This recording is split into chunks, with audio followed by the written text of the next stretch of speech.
Bonjour, c'est Monique de la Maillerie et bienvenue dans la zone tricot. Cette semaine, je vais vous entretenir de côtes torse. Je vais vous montrer des exemples d'ailleurs, reliés à des projets qu'on a faits. Je vais vous parler aussi de tricoter en anglais et pourquoi on s'en priverait, d'apprendre finalement la terminologie. Et je vous mettrai en ligne, enfin par le biais de notre charmant directeur technique, Pierre-Philippe, un micro lexique anglais-français, des abréviations de tricot pour vous faciliter la tâche. D'accord? Et on va évidemment les nouvelles de la maillerie, petit rappel sur notre projet caritatif de la semaine prochaine, et voilà. Donc, cette semaine, notre aspect technique concerne les côtes torse. Les côtes torse, en fait, c'est pas très, très compliqué. Il s'agit, ça peut être des côtes 1, 1, 2, 2, comme vous voulez, mais sur la côte, sur la maille endroit, on la tricote torse. Donc, j'ai fait un petit échantillon pour vous montrer. Ça, c'est en aller-retour. Okay? Aller-retour, côte régulière. Une endroit, une envers, ça c'est une côte 1, 1. D'accord? Ici, on voit qu'il y a une légère différence. La côte, c'est-à-dire la maille endroit, est tricotée sur le brin arrière de la maille. Et les mailles envers sont tricotées comme elles se présentent. Et lorsqu'on revient, c'est la même chose. La maille endroit est toujours tricotée sur le brin arrière et la maille envers comme elle se présente. Alors, on voit qu'il y a une différence. En aller-retour, c'est moins évident. J'ai un mini projet, petit bas de bébé. Ça, c'est la côte régulière, 1-1. Et regardez la côte torse que ça donne. La côte torse, ça définit davantage. Là, c'est tricoté en rond, ça fait une différence. Toutes les mailles sont un peu étirées puisqu'on l'a tricoté sur le brin arrière et ça sert davantage à la cheville ou au poignet ou à la base d'un gilet ou d'un chandail. D'accord? Alors aujourd'hui, on apprend à faire ça. C'est bon? Puis le petit bas, il a été réalisé avec des restes de laine. Alors, ça vous donne quelque chose de bien coloré, bien joli et qui se fait évidemment en un rien de temps. Voilà. Donc, pour faire la côte torse ou tricoter la maille endroit torse, voici ce qu'il faut faire. Est-ce que ça va? Alors, là, on peut le faire comme ça. Endroit, c'est ma maille lisière. La côte torse, normalement, on la tricoterait comme ça. Torse, on la tricote sur le brin arrière. Tout simplement. OK? Envers comme elle se présente. Endroit sur le brin arrière. Parce qu'on tricote sur le brin arrière, ça serre la maille davantage et ça fait une côte plus serrée, qui a plus de tonus. Vous pouvez faire ça sur toutes les côtes que vous souhaitez. 1, 1, 2, 2, 3, 1, comme vous voulez. Alors, c'est aussi simple que ça. Je vais vous montrer un autre projet où on a modifié le patron en y intégrant une côte torse. Voilà, vous avez l'idée, là. Hein? Donc, envers comme elle se présente, endroit sur le brin arrière. Alors, permettez-moi de vous montrer le châle que je porte, pour lequel il y aura des références cette fois-ci sur le site.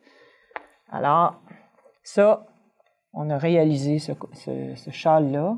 On a fait une côte torse ici et sur le côté, en bordure.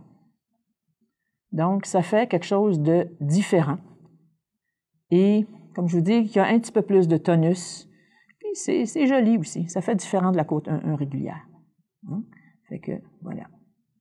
Évidemment, ça, c'est un châle perlé. On a donné ce cours-là l'été dernier, mais pour l'instant, on ne prévoit pas leur donner tout de suite. C'est pour ça qu'on rend le patron disponible, qui est d'ailleurs payant sur Ravelry. Les références pour l'achat seront également indiquées sur notre blog. D'accord? Alors, voilà. Là, j'aimerais ça vous parler de la capacité ou le désir de vouloir ou de ne pas vouloir tricoter en anglais. Je vous invite vraiment à regarder les patrons en anglais. La plupart sont relativement faciles. Ça dépend de votre niveau. Évidemment, on choisit en fonction de notre niveau. Ne vous privez pas d'une réserve importante, même un trou sans fond, en fait, je dirais, de patrons fort intéressants de tous les niveaux. Et parce que vous ne saisissez pas le langage, c'est facile. Il y a des lexiques de traduction un peu partout sur Internet. Je vous en ai fourni un sur notre blog aussi.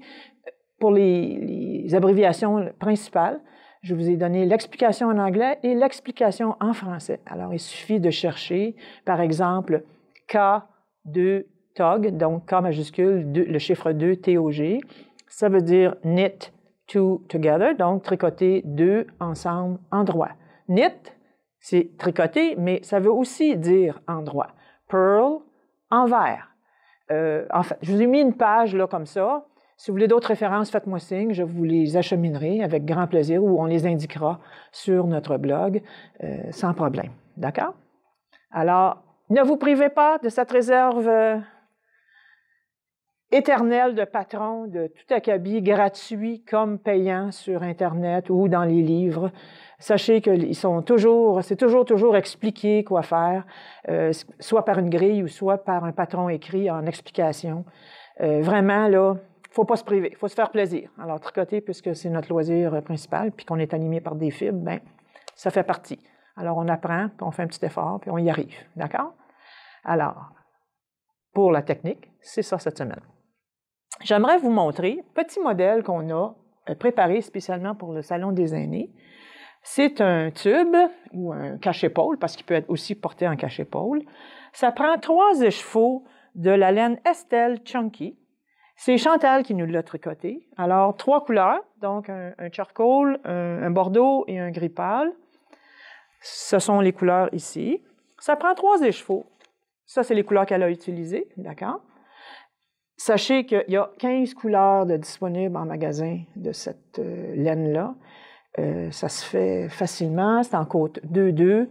On monte un certain nombre de mailles, on se rend au bout de la laine, au bout de la balle, on change, on passe à la deuxième couleur et ainsi de suite. Sachez que vous pourriez faire un tube uni, ça prend 3 écheveaux. Peu importe la combinaison de couleurs ou uni ou pas, 3 écheveaux, aiguille assez grosse. Alors, facile. On vous invite à venir voir ça en magasin. C'est un beau projet, un beau cadeau de Noël peut-être. À commencer, vous allez avoir le temps de le finir d'ici les fêtes. Je vous rappelle également que notre fin de semaine de projet caritatif Tricotons pour les jeunes a lieu en fin de semaine. Alors, si vous avez le goût de vous joindre à nous, on vous invite chaleureusement. Inscrivez-vous, comme toujours, par téléphone, 450-687-5573. Si vous avez le goût de passer la journée, parfait, apportez votre lunch.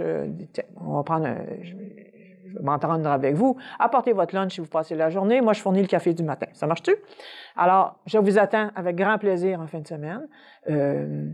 Ça sera une belle plateforme d'échange et de partage de gens, de tricoteuses de tous les niveaux. Le but, c'est de tricoter pour nos gens. Alors voilà, il s'agit de cela pour la zone de cette semaine. Bye, à bientôt.